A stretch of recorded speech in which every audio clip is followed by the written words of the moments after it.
da jabuticaba. Quem é que gosta de jabuticaba? Eu adoro jabuticaba. Você sabia que a jabuticaba tem 6 segredos? 6. Então, como eram 3 dias, eu fiz o congresso na sexta, eu falei 2, no sábado eu falei 2 e no domingo eu falei 2. Então, hoje eu vou compartilhar com vocês os 2 primeiros segredos da jabuticaba. Os outros, umas outras oportunidades, eu compartilho. Mas hoje eu quero compartilhar com vocês os 2 primeiros segredos da jabuticaba. E o primeiro segredo é: as jabuticabeiras, elas não, em hipótese alguma, dão muitos frutos se elas estiverem sozinhas.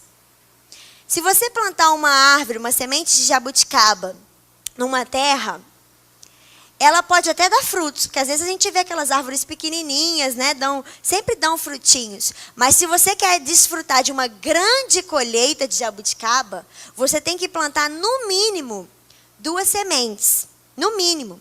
Então, se você quiser colher, porque eu, quando era pequena, a gente estava até lembrando, minha mãe e minha irmã estão aqui, a gente estava até lembrando esses dias, porque eu sou apaixonada por jabuticaba. E lá em Belo Horizonte, onde a gente é, eu sou de Belo Horizonte, para quem não sabe.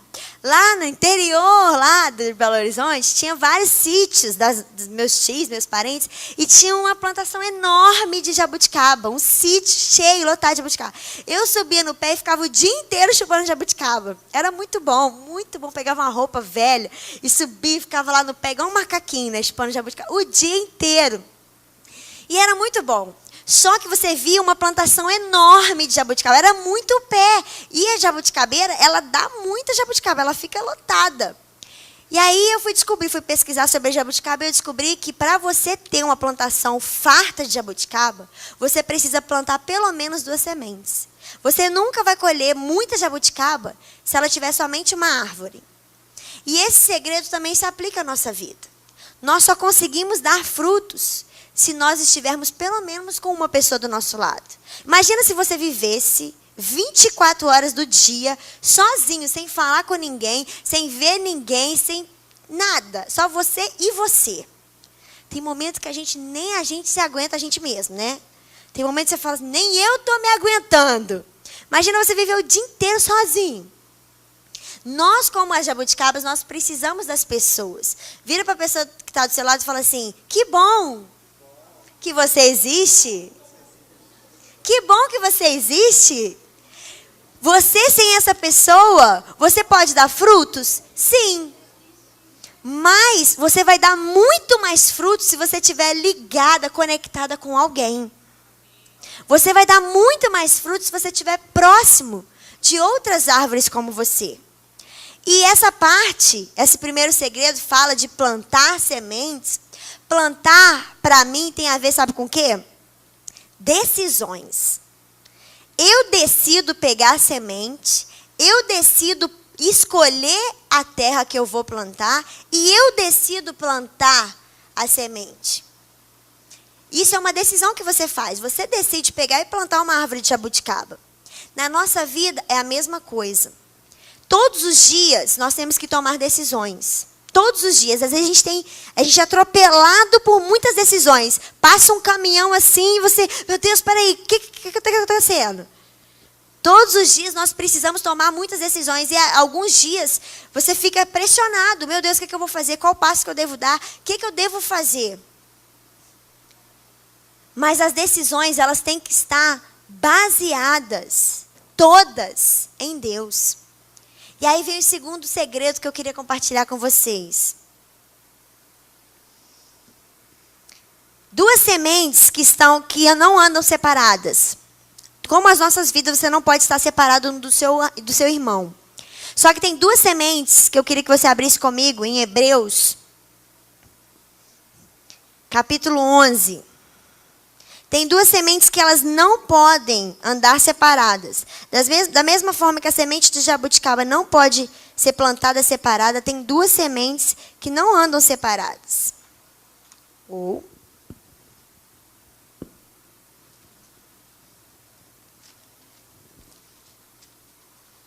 Hebreus capítulo 11. A primeira semente é a fé. Uma dessas duas sementes que eu vou falar com vocês agora, a primeira semente é a fé. Não tem como falar de fé sem Hebreus 11. A minha versão é um pouquinho diferente da sua. Então, acompanhe aí na sua versão, mas a minha é um pouquinho diferente. Fala assim, Hebreus 11, versículo 1. O fato essencial da existência é que esta confiança em Deus, esta fé é o alicerce sólido que sustenta qualquer coisa que faça a vida digna de ser vivida. E pela fé que lidamos com os que não podemos ver. Foi um ato de fé que distinguiu nossos antepassados, elevando-os acima da multidão. Pela fé vemos o mundo trazido à existência pela palavra de Deus, o que foi criado e o que podemos ver por meio do que não vemos. Versículo 6 diz assim, no finalzinho, é impossível agradar a Deus a não ser pela fé. Por quê? Porque qualquer um que deseja se aproximar de Deus deve crer que Ele existe e que Ele se preocupa o bastante para atender os que o procuram. A primeira semente que não consegue andar sozinha é a fé. A fé é a certeza das coisas que se esperam, convicção de fatos que não se veem. E aí no 6 diz, sem fé é impossível agradar a Deus. A fé é uma semente. Em outros lugares até fala assim, se você tiver fé como um grãozinho de mostarda, você pode fazer coisas tremendas. A fé é uma semente. Porque a fé é acreditar naquilo que você não está vendo. Então isso é você plantar uma semente. E a semente que anda com ela, que a fé, sem essa outra semente, ela não produz resultado, sabe qual é? A oração. Porque a oração sem a fé são meras palavras ditas. E a fé sem a oração é a mesma coisa de um carro sem gasolina. Para que serve um carro se ele não tiver gasolina? A sua fé, se não for regada de oração, às vezes você fala assim, não, você crê? Creio. Você está orando daquilo que você crê? Não, Deus que sabe. Nós temos que orar, nós temos que crer. As duas sementes, elas andam juntas, a fé e a oração. Elas andam conectadas. Da mesma forma que uma árvore de jabuticaba não pode ser plantada sozinha, a oração e a fé precisam estar juntas. E aí vem o segundo segredo. Você sabia que as jabuticabeiras, elas só existem no Brasil? As jabuticabas, elas são frutos exclusivos do Brasil. Então, o segundo segredo que eu queria aprender junto com vocês é que as jabuticabeiras são árvores exclusivas das terras brasileiras. E eu queria que você abrisse comigo em 1 Pedro, capítulo 2. Da mesma forma que as jabuticabeiras, elas são exclusivas do Brasil, qual tem sido a nossa terra? Qual tem sido a terra que nós temos plantado as nossas sementes? 1 Pedro capítulo 2, versículo 9 diz que vós, porém, sois gerações eleita, sacerdócio real, nação santa, povo de propriedade exclusiva de Deus. A minha versão, que é um pouco diferente da sua, diz assim: mas vocês são escolhidos de Deus, escolhidos para a alta vocação do trabalho sacerdotal e para serem um povo santo. São instrumentos de Deus para fazer sua obra e falar por ele e para contar a todos quanta diferença ele fez na vida de vocês. De nada para alguma coisa, de rejeitados para aceitos. Uau! Nós somos terras exclusivas de Deus. Você leu na sua versão aí, povo de propriedade exclusiva de Deus. Assim como as jabuticabas são propriedades exclusivas do Brasil, eu e você somos propriedade, temos que ser propriedades exclusivas de Deus. Aonde nós temos plantado as nossas sementes? No momento de decisão da nossa vida, qual tem sido o alicerce que você tem lançado a sua semente? Porque às vezes no momento de pressão nós decidimos qualquer coisa. Às vezes no momento de pressão você nem consulta a Deus. Quantos de nós temos decisões tão importantes para tomar durante o nosso dia E você não tira 2 segundos para falar, Deus, o que o Senhor pensa sobre isso? Você já vai tomando a decisão, quando você vê, deu tudo errado. Você fala, meu Deus, o que eu estou fazendo aqui? E aí quando você vê, já está tudo errado, mas você não tirou um tempo para falar, Deus, o que o Senhor pensa sobre isso? Eu devo dar esse passo ou eu devo esperar mais um pouco? Eu devo ir por aqui ou eu devo ir por ali? Nós somos propriedades exclusivas do Senhor. Qual tem sido a nossa terra? Abra comigo em Gênesis capítulo 12. Esse mês nós estamos aprendendo e lendo o livro de Gênesis. Para mim tem sido tão gratificante. Nos dias que eu estava lá em Garanhuns, todos os dias a gente ia para a igreja. Acho que aqui também está tendo, né? E a gente orava e lia em voz alta todos os capítulos do dia.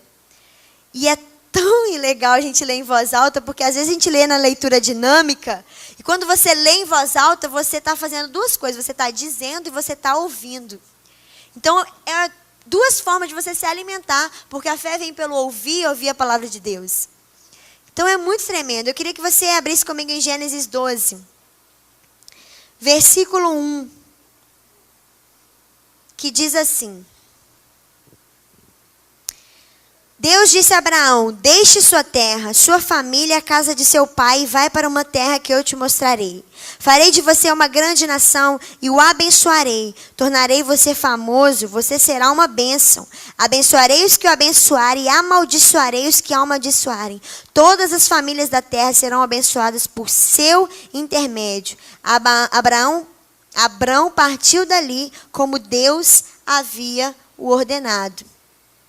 Engraçado é que Deus disse a Abraão, sai da sua terra e vai para a terra que eu vou te mostrar. Qual era a terra que Deus mostrou para ele? Qual era? Abraão não sabia. Imagina Deus virar para você, não, você não vai fazer isso mais, você vai sair daqui e vai para ali. Você fala, tá bom Deus, mas para onde eu vou? Não interessa, você tem que ir. Foi isso que aconteceu com Abraão. Imagina, Deus chegou para Abraão, olha Abraão, você vai sair da sua terra, da sua zona de conforto, da onde eu te dei, e você vai para uma terra que eu vou te mostrar. Eu imagino Abraão, ótimo, beleza Deus, eis-me aqui, mas aonde? Deus não disse o segundo passo. Deus não disse o segundo passo para Abraão até que ele tivesse obedecido o primeiro. Às vezes Deus nos dá umas direções, fulano, faz isso. E você fala, tá bom Deus, mas aonde isso vai dar? Deus fala, eu só quero que você faça isso. Quantas vezes Deus nos dá direções específicas e nós não queremos obedecer porque nós não sabemos o final? Imagina se toda escada que você subir e você não enxergar o último degrau, você vai deixar de subir. Imagina que aqui fosse uma escada muito grande, eu estou no primeiro degrau. Se eu não enxergar o último degrau, significa que eu não vou subir? Às vezes Deus nos dá uma direção louca e você fala, Deus, eu não estou entendendo nada. Nós não temos que entender, nós temos que simplesmente crer. Se foi realmente Deus que disse, nós temos que dar o primeiro passo. E Deus só mostrou a Abraão o segundo passo depois que ele deu o primeiro. E Abraão começou a ter que confiar em Deus, que ele o guiaria um passo de cada vez. Aí eu anotei aqui, que é como se basicamente Deus disse a ele, confie em mim nesse primeiro passo, porque o melhor para você é ir aonde eu o levar. O melhor para nós é irmos aonde Deus nos levar. Às vezes, não Deus, eu quero isso porque isso é muito legal, eu quero fazer essa faculdade, eu quero fazer isso. Será que realmente é esse o propósito de Deus para a sua vida? Deus, mas eu não estou enxergando nada lá na frente. Deus, ele só vai te dar o segundo passo quando você decidir, porque decisão são sementes. Quando você decidir, dá o primeiro. Nós precisamos simplesmente obedecer, porque o versículo 4 diz que Abraão obedeceu. E aí eu anotei aqui, Abraão não saberia o segundo passo até ter dado o primeiro. Entender que a vontade de Deus para você é revelada um passo de cada vez deve aumentar sua confiança nele e não diminuir. Às vezes a gente fala assim, Deus, tá bom, mas eu vou fazer isso, mas e o resto, e o final? Calma, confia. Imagina se Deus virasse para Paulo na hora que ele salvou ele e falasse, olha, você vai passar por isso, perseguição, por frustração, por isso, por aquilo, por aquilo. Você acha que Paulo tinha aceitado Jesus naquele momento? Olha, Paulo, você está me aceitando agora, está tendo um encontro comigo, mas você vai passar por problemas, por dificuldades, por isso, por aquilo, aquilo outro, mas você também vai ver muita gente salva, mas você também vai ver um caminho maravilhoso, você vai ver vidas transformadas. Você acha que se Deus tivesse compartilhado o projeto todo, Saulo teria se tornado Paulo? Não. Não. Às vezes a gente quer saber, Deus, mas aonde isso vai dar? E Deus fala, calma, confia. Simplesmente confia. Que eu vou te mostrar o segundo passo, mas você precisa dar o primeiro. Você só vai chegar aonde eu tenho para você, se você der o primeiro passo. Ficar animado com o fruto antes de aprender a plantar a semente, significa que você acaba servindo a Deus pelo que Ele faz, em vez de servi-lo pelo que Ele é. Ficar animado com o fruto antes de aprender a plantar a semente, significa que você acaba servindo a Deus pelo que Ele faz, e não pelo que Ele é. Sabe, porque às vezes Deus nos dá algumas direções, você fala, tá bom Deus, mas cadê? Cadê os recursos para Deus te dar sonhos maravilhosos? Em vez de você se animar e falar, eu vou dar o primeiro passo, eu quero. Você fala, Deus, cadê? Eu não vou enquanto não tiver isso. Enquanto não acontecer isso. Você se anima com as promessas de Deus para a sua vida. Você se anima com os frutos. Mas para você colher os frutos, você primeiro tem que plantar uma semente. Se eu quiser colher desse lugar aqui, uma árvore de jabuticaba, eu vou colher? Sim ou não? Isso daqui vai dar uma árvore de jabuticaba para mim? Sim ou não? Não. Por quê? Primeiro que isso daqui não nasceu para ser uma árvore de jabuticaba. Segundo que eu não plantei nada aqui. Por que às vezes nós queremos colher frutos sem ter plantado algumas coisas? Por que às vezes nós queremos não colher frutos quando plantamos coisas? Às vezes nós falamos mal de alguém, ou às vezes nós estamos nem aí para uma pessoa, e você colhe frutos daquilo, e você fala, mas por que está acontecendo isso comigo? Você colheu, você plantou. E às vezes você espera, não, Deus me prometeu, eu vou ficar aqui sentado, vai cair do céu. Você espera colher frutos de algo que você não plantou. E se nós queremos colher e nos empolgamos com os frutos antes mesmo de plantar as sementes, é porque nós estamos querendo servir a Deus pelo que Ele tem para nos dar, e não pelo que Ele é. Deixa eu te falar uma coisa, ainda que Deus virasse para você e falasse assim, eu não vou te dar mais nada, acabou. Deus, Ele já tinha te dado tudo dele.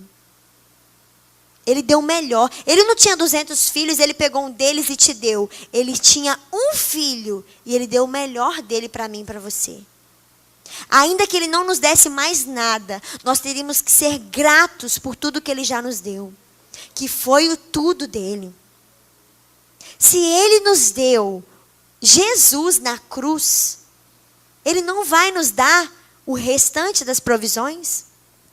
Ele não vai te dar os recursos que você precisa para a faculdade, ou para sua casa, ou para qualquer coisa que seja o sonho que Ele te deu. Ele não vai. O que são essas outras coisas diante de um Deus que deu o seu Filho por nós? Mas nós precisamos confiar. E hoje em dia, é muito difícil confiar nas pessoas. Porque as pessoas nos decepcionam o tempo todo, não é verdade? Se é muito difícil você confiar em alguém que você vê, quanto mais em Deus que você não vê. Só que a matemática, a lógica de Deus é diferente da matemática e da nossa lógica. Você precisa confiar para depois você receber. Porque Deus às vezes nos testa. Esses dias a gente está lendo a história de José, né? José, quantos testes de Deus ele não recebeu? Ele foi para o poço, foi para o Egito, foi para a prisão. E você não vê em nenhum momento José murmurando. Nenhum momento. Nenhum. Ao contrário, em Gênesis 46 você vai ver ele falando para os irmãos dele: não se preocupem, não foram vocês que me jogaram naquele poço.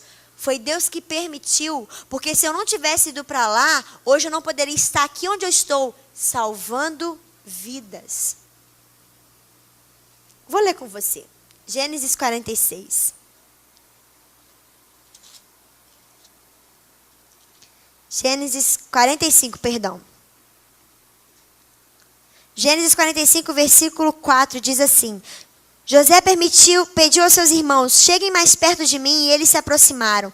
Eu sou José, o irmão que vocês venderam para o Egito. Não fiquem tristes, nem se culpem por terem me vendido. Deus estava por trás de todos os acontecimentos. Ele me enviou para cá antes de vocês, para salvar vidas. Deus me enviou antes de vocês para preparar o caminho e garantir que um remanescente ficasse na terra, para salvar a vida de vocês por meio de um grande ato de livramento. Portanto, entendam que não foram vocês que me mandaram para cá, mas o próprio Deus. Ele fez que eu me tornasse praticamente um pai para Faraó. O rei do Egito deixou até seus assuntos pessoais aos meus cuidados e me fez governador sobre esse país inteiro. Às vezes a gente olha uma circunstância na nossa vida e a gente fala assim: por que Deus está permitindo isso?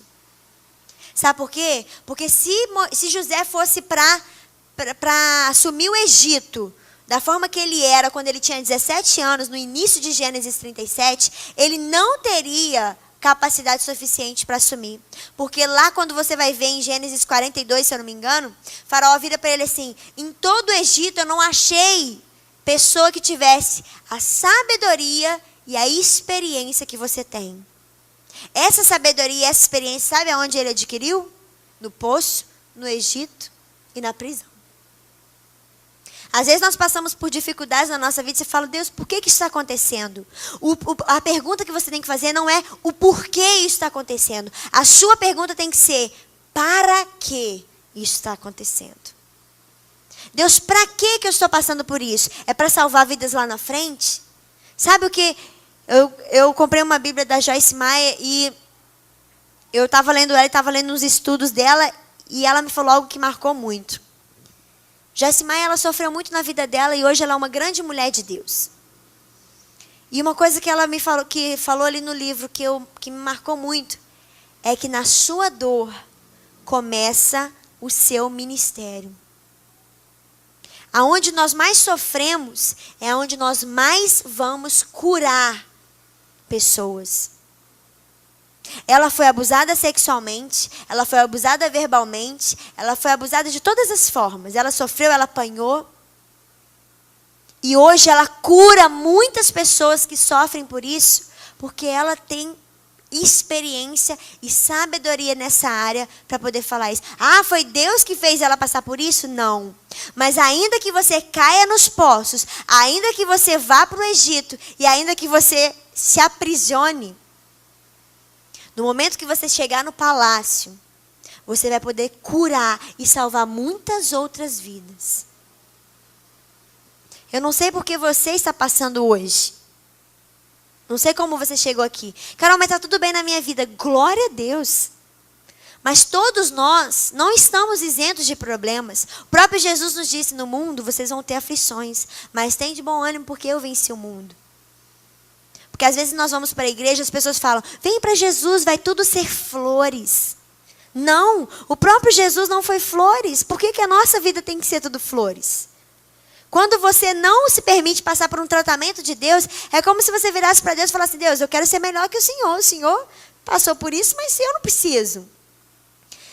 Às vezes, tem coisas que nós passamos que somos nós mesmos que nos levamos para aqueles lugares.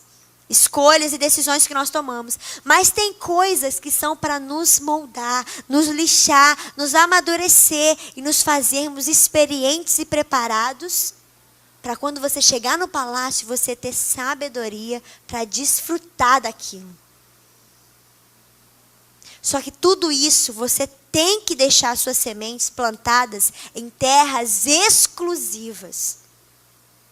O segundo segredo da jabuticaba é esse. As jabuticabeiras, elas são de propriedade exclusiva de Deus. Qual tem sido a terra que nós temos plantado as nossas sementes? Qual tem sido a base e o fundamento que nós temos alicerçado os nossos sonhos? Qual tem sido a estrutura? Qual tem sido? Eu queria já falar os outros segredos, mas não dá. Porque é tudo interligado, né? Poxa. Abraão também entendeu isso. Ele entendeu que Deus guiaria ele um passo de cada vez. E à medida que você dá um passo em fé, Deus vai te mostrar o segundo. E vai te mostrar o terceiro. E vai te mostrar o quarto. Até que você chegue no topo da escada. E você olhe para trás e fala assim: valeu a pena. Sempre vale a pena quando você está guiado por Deus. Você dá um passo de acordo com a sua força física, não vale a pena. Se você tem uma direção para percorrer e você decide andar nas suas próprias forças, chegar no meio do caminho e você fala assim: está muito cansado, eu não aguento, eu não estou conseguindo. Ai meu Deus, espera aí, eu não estou conseguindo. Por quê? Porque são as suas pernas que estão caminhando. Mas quando você decide andar o caminho que Deus trilhou para você, não é que as suas pernas não vão andar. As suas pernas que vão andar. Mas o fardo é leve e o jugo é suave. Só que Deus nos permite, como um filho. Imagina uma criança. Uma criança, ela precisa estar no colo. Porque se eu pegar um bebê e jogar ele no chão, anda, se vira, ele vai se machucar, ele não tem como. Deus, ele nos permite, ele nos pega no colo e ele nos permite caminhar até um certo lugar conosco no colo. Mas chega um momento que ele nos coloca no chão e ele fala: ande com as suas próprias pernas. É porque ele não nos ama? Não. É porque ele quer ver a mim e a você crescendo e amadurecendo nele. Se eu pego uma criança que está começando a andar, está dando aqueles passinhos, é tão bonitinho, né, a criança que está dando aqueles passinhos. Eu falo: não, você não pode andar não, empurro ela, pego ela no colo, não, você tem que andar só comigo, só comigo, só comigo. Ela vai conseguir andar? Ela vai saber andar? Não. Mas o fato de eu deixar ela no chão, aprendendo a andar, às vezes caindo, às vezes se machucando, às vezes ralando, significa que eu não amo meu filho porque eu deixei ele andar com as próprias pernas? Sim ou não? Não, ao contrário, significa que eu amo ele tanto, que eu quero ensinar ele a andar com as próprias pernas, para que ele possa percorrer o caminho. E às vezes, Deus, ele não vai sair do seu lado, porque em Hebreus 13:5 fala: não te deixarei, nunca, jamais te abandonarei. 3 vezes Deus diz para nós que não nos deixaria nunca. Não te deixarei, nunca e jamais. Ele não vai deixar sair de perto de você. Mas ele vai deixar você dar os seus próprios passos. Por quê? Porque você precisa adquirir experiência e sabedoria. Às vezes nós usamos muitas muletas. Não, porque eu tenho que ir naquela irmã de oração. Porque eu tenho que ir naquele irmão de oração. Isso é muito bom. A gente tem que ir. Eu tenho que buscar. Não, porque hoje eu quero buscar muito de Deus. Peraí, deixa eu ver o que o irmãozinho tem para me revelar. Isso é de Deus, é um dom que Deus deu para algumas pessoas, a profecia. Mas muitas vezes na caminhada da nossa vida, nós vamos nos encontrar sozinhos. E se você não tiver uma intimidade com Deus, para buscar a direção que Ele tem para você, você vai se ver perdido. Mas Deus, como é que eu vou fazer? Não tem ninguém para orar por mim agora, não tem ninguém.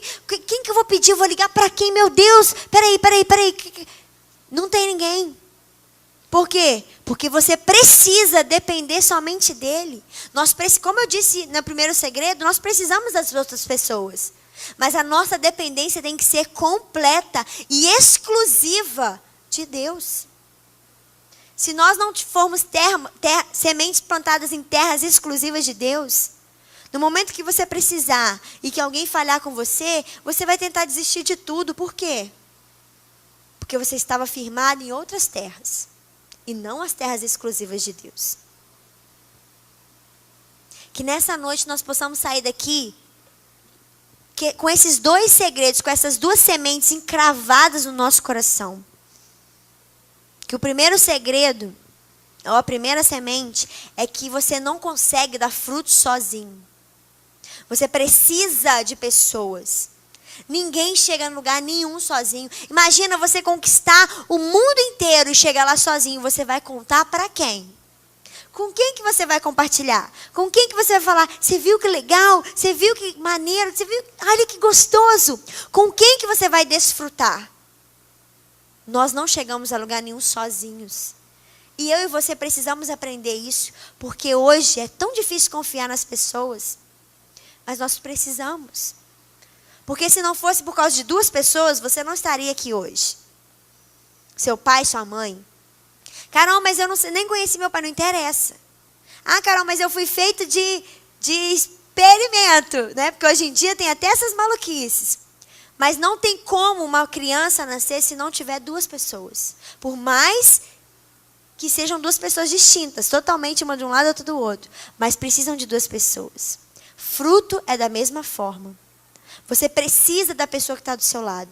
Você precisa de pessoas que estejam junto com você. Você precisa de ter uma outra árvore frutífera do seu lado.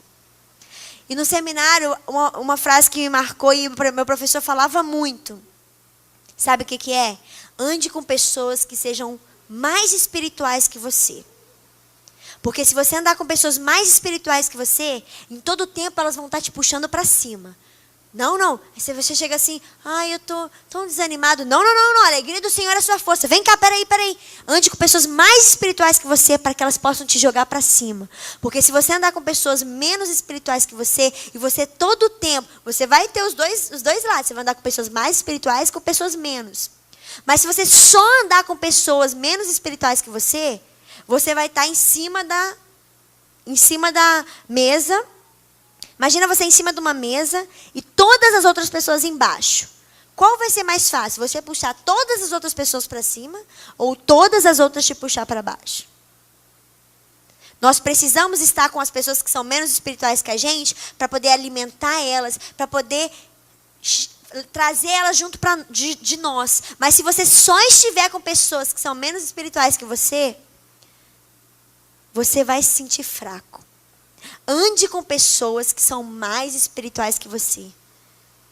Porque elas vão estar constantemente, elas não são perfeitas, mas elas vão estar constantemente trazendo uma palavra de bênção, trazendo uma palavra de positiva. Ande com pessoas que alimentam a sua fé. Em João 15 fala que a árvore que não dá frutos é melhor podar desde a raiz. Se tem amigos ou se tem pessoas na sua vida que não estão dando frutos e você sabe, às vezes a gente fala assim, não, mas eu tenho, se você está vendo que não está dando frutos, está te dando peso, corta. Carol, mas corta. Pelo menos por um tempo. Sabe por quê? Porque você precisa se limpar. Quando eu fui para a igreja, eu tinha 13 anos e eu era cheia de amizades que não me edificavam mesmo. E por um tempo eu precisei cortar mesmo. Não que você vai virar as costas para os seus amigos, não. Mas talvez você vai precisar cortar algumas amizades da sua vida para que você se edifique, fique forte, fique firme, uma árvore frutífera. E só então você vai poder alimentar essas outras pessoas. Você não nasceu para ser pinheiro. Qual o fruto que o pinheiro dá? Me diz. Qual o fruto que o pinheiro dá? Para que o pinheiro serve? Nada. A não ser enfeite de Natal. Né? Cheio de pinheiro no Natal. Eu e você não fomos criados para ser pinheiros. Eu e você fomos criados para ser árvores frutíferas.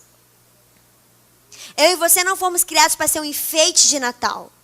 Eu e você fomos criados para alimentar outras vidas. Alimentar. Você pode se alimentar de um fruto. Você pode se alimentar de uma árvore. Se a árvore não dá fruto, para que ela serve? Qual tem sido os seus frutos? Carol, não tem dado fruto nenhum, mas você pode começar a dar. Coloque-se de pé no seu lugar. Queria que nós orássemos juntos. Foi uma palavra bem simples que eu trouxe hoje, mas foi algo que Deus colocou no meu coração. Por muito tempo eu tenho falado sobre frutos porque é algo que Deus espera de nós. Certa vez Jesus chegou para uma figueira e queria comer frutos dela. E ela não tinha frutos. O que ele fez? Amaldiçoou a figueira e ela secou desde as raízes. E às vezes, esses dias eu ouvi isso numa pregação. Às vezes nós falamos assim, a figueira podia ter virado para Jesus e falado assim: mas Jesus, foi o Senhor mesmo que me fez nessa época. Essa época não é de dar frutos. Eu dou frutos em outra época. Não é a minha época de dar frutos. Às vezes Deus pede frutos de nós e nós falamos: mas foi o Senhor mesmo que me fez assim. Por que o Senhor quer frutos de mim? Imagina se Jesus vira para nós e cobra frutos de nós em momentos ruins da nossa vida. Nós vamos virar para ele e falar assim: não tem, porque o Senhor mesmo que me fez assim. Foi o Senhor mesmo que me deu esse problema, o problema é seu. Aí sabe o que Jesus vai falar com a gente? É mesmo, né? Então seca e morre desde as raízes. Foi isso que ele falou para a figueira. A figueira poderia ter virado para ele: mas foi o Senhor que me fez assim. Foi o Senhor que me fez dar frutos nessa época. E Jesus foi cobrar frutos dela no momento ruim. E aí ela falou o quê? Não tenho frutos. Quais são os frutos que nós vamos dar em momentos ruins da nossa vida? Será que são frutos de murmuração? Será que são frutos podres que não servem para nada? Ou será que vamos ser pinheiros que não dão frutos de jeito nenhum? Às vezes tantas coisas nos machucam. Às vezes tantas pessoas tacam pedras. Só que deixa eu te falar uma coisa. Só tacam pedras em árvores que estão dando frutos. Nas árvores que não estão dando frutos, ninguém joga pedra. Então se está sendo difícil, glorifica. É porque você está gerando frutos, está alimentando pessoas. E geralmente, as pessoas que estacam pedra nas árvores são as mesmas pessoas que alimentam daquelas árvores. Sim ou não? Eu já taquei pedra em árvore, porque eu queria tirar o fruto dela. Eu queria uma manga, então eu taquei uma pedra na manga para poder comer daquele fruto. Então, às vezes, as mesmas pessoas que vão tacar pedra em você são as mesmas pessoas que vão se alimentar do seu fruto. É fácil? Não. Mas qual tem sido o fruto que nós temos dado quando Jesus chega para nós e nos pede fruto? Ah, mas eu só dou fruto em época boa. Se Jesus nos pedir frutos numa época ruim, nós vamos virar para ele e falar: não tem porque eu não quero dar? Ou nós vamos falar assim: Deus, está difícil de eu dar frutos, mas eu sei que o Senhor pode me ajudar. Pode até não ser época de eu dar o meu fruto, o fruto pelo qual eu fui criado. Mas eu sei que o Senhor pode fazer eu dar esse fruto, mesmo fora da minha época de dar frutos. Feche os seus olhos e começa a pedir a Deus novas sementes. Não sementes para alimentar qualquer pessoa, mas sementes para alimentar muitas e muitas vidas. Eu não quero ser uma árvore de jabuticaba pequena que dá um fruto ou outro. Eu quero, junto com você, sermos grandes árvores que dá grandes frutos, grandes colheitas. Começa a pensar quais frutos, quais as coisas que Deus tem pedido para você, que são necessárias decisões. Tão difíceis às vezes. É tão difícil tomar decisões às vezes. Qual tem sido a terra que as nossas sementes têm sido plantadas? Será mesmo que as nossas terras são exclusivas de Jesus? Ah, não, eu sou de Jesus. Será mesmo? Será mesmo que quando as circunstâncias apertam, você toma Ele como prioridade na sua vida e não como último recurso? Será mesmo que quando você está doente, antes mesmo de você tomar um remédio, você vai orar a Ele, que é o Deus médico dos médicos? Não que você não tenha que tomar remédio, mas Ele tem que ser o primeiro recurso. dos necessitados e não o último recurso dos desesperados. Deus tem que ser o primeiro recurso dos necessitados e não o último recurso dos desesperados. Porque nós às vezes vamos a Deus somente quando nós estamos desesperados. Deus, eu não sei mais o que fazer. Eu imagino que Deus vira para nós: agora você vem a mim. Por que você não veio no primeiro recurso? Mas ainda assim, Deus, com a sua infinita graça e misericórdia, nos abaixa, nos pega no colo e nos ensina mais uma vez, e mais uma vez, e mais uma vez. O meu coração e o seu tem que ser propriedade exclusiva de Deus. Como nós lemos em 1 Pedro 2,9, nós, porém, somos geração eleita, sacerdócio real, nação santa, povo de propriedade exclusiva de Deus. Você é geração eleita.